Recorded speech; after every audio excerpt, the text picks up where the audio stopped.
હું જલધારા પંડ્યા. કળિયુગમાં કોઈ પણ આપણને સર્વગુણ સંપન્ન હજુ સુધી વ્યક્તિ જોવા મળ્યો નથી.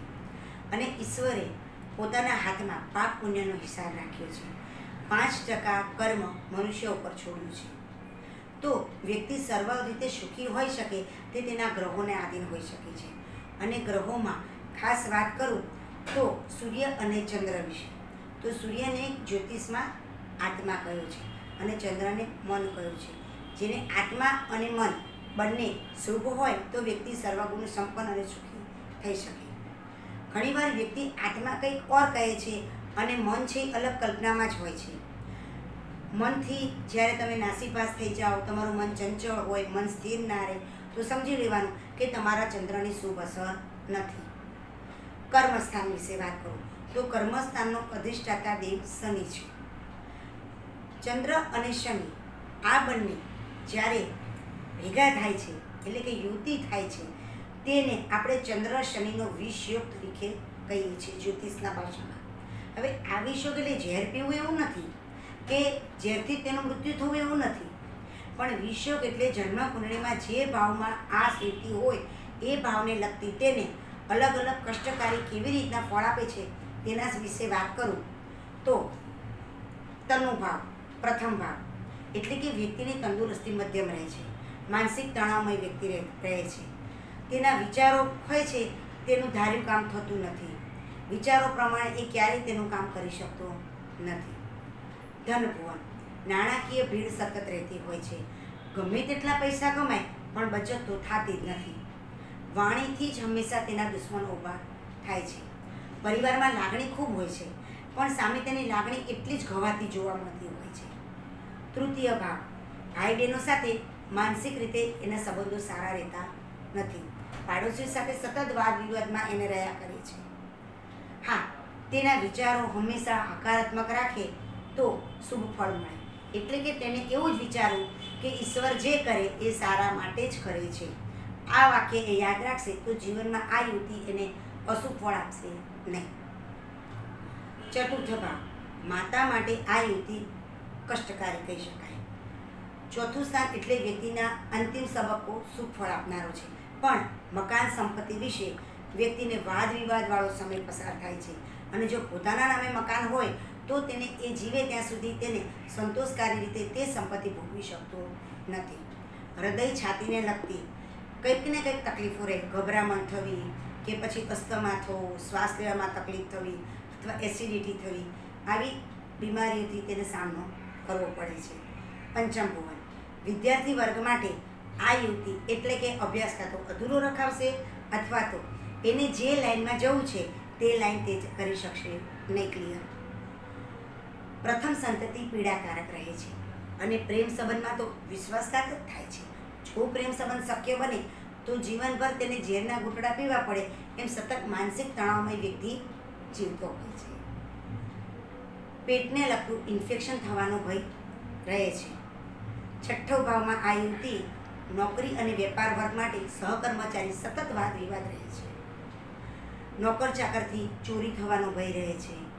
કોર્ટ કચેરી અને છુપા શત્રુઓ, મીઠા બોલા શત્રુઓથી સતત માનસિક એને કેમ કે માનસિક રીતે વ્યક્તિ તણાવમય જીવન જીવતો હોય તેવો તેનો સમય પસાર થાય છે.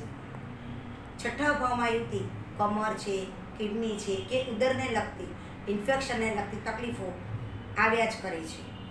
સપ્તમ ભુવન સપ્તમ ભુવનમાં આ યુતિ જાહેર જીવન માટે ખૂબ સારું ફળ આપે છે. રાજકીય ક્ષેત્રે સફળતા આપે છે પણ લગ્ન જીવન માટે તો ઝેર સમાન બની જાય છે. ગૃહ કલેશ થયા કરે છે અને વેમ અને શંકાના પાયા ઉપર તેનું લગ્ન જીવન પસાર થાય છે. કોર્ટ કચેરીમાં પણ વ્યક્તિ દશરાતો જોવા મળે છે. અષ્ટમ ભુવન આઠમા સ્થાનમાં આ યુતિ આકસ્મિક મૃત્યુનો યોગ સૂચવે છે. વ્યક્તિ ઝેરી દવા, ઝેરી જીવજંતુ આને લગતું કોઈ ઇન્ફેક્શનથી એનું મૃત્યુનો ભય થાય છે. વારસાગત કોઈ બીમારીથી પણ મૃત્યુ થાય છે. હા, વારસાગત મિલકત હોય તો તે હંમેશા વાદ વિવાદમાં જ રહેશે. તેનો ઉકેલ લાવવો અશક્ય રહેશે.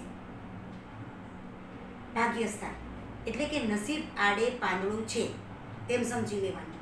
ગમે તેટલો પ્રયત્ન કરે પણ ભાગ્ય સાથ આપતું નથી. દસમું ભુવન જે પિતા સાથે લેણદેણ ઓછી રખાવે છે. કર્મસ્થાન એટલે કે વેપારમાં ને એમાં ખૂબ પરિશ્રમ બાદ સફળતા નહીવત મળે છે. પ્રતિષ્ઠા માટે અપયશ બતાવે છે. ચારિત્ર ઉપર પણ ક્યારેક આક્ષેપો આવી શકે છે. 11મા ભુવનમાં આ યુવતી ખૂબ સારું ફળ આપે છે. મિત્ર વર્ગથી લાભ થાય છે. સમાજમાં સારા વર્ગના કે સારી વગ ધરાવનાર વ્યક્તિથી લાભ થાય છે.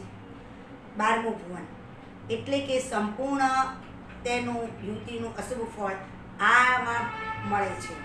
આકસ્મિક ખૂબ જ ખર્ચા થાય છે. આકસ્મિક ધનહાનિ થાય છે. વ્યક્તિને જેલીઓ કે કોર્ટ કચેરી એનું જીવન દુઃખમય બને છે.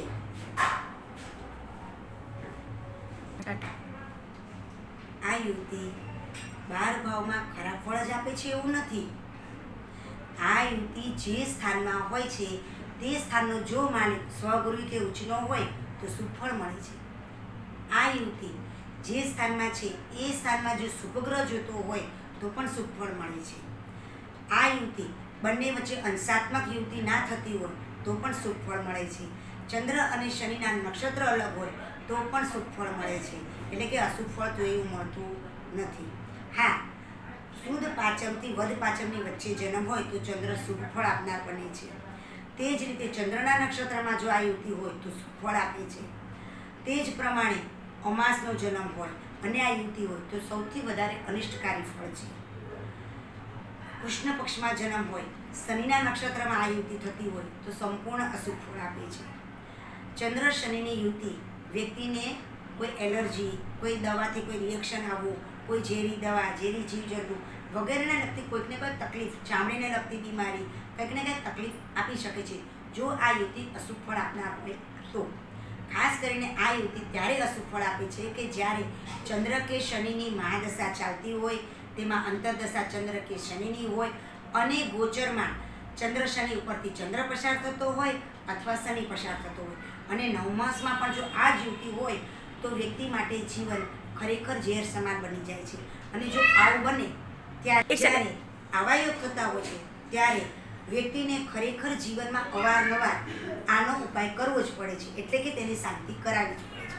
તો હું મારી દ્રષ્ટિએ કહું તો ખાસ ભગવાન શિવનો પંચાક્ષરી મંત્ર બોલી અને શિવલિંગ ઉપર દૂધ અને કાળા તલ ચડાવવા ખૂબ સારું રહે.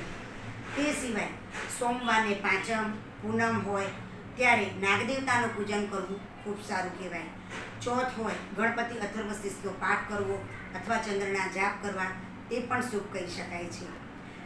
હું એટલું જ કહીશ કે જો તમને આ ફળનો ખરેખર અનુભવ થતો હોય આ સ્થાનને અલગ અલગ પ્રમાણે તો જીવનમાં અવારનવાર તેની શાંતિ કરાવવી જોઈએ.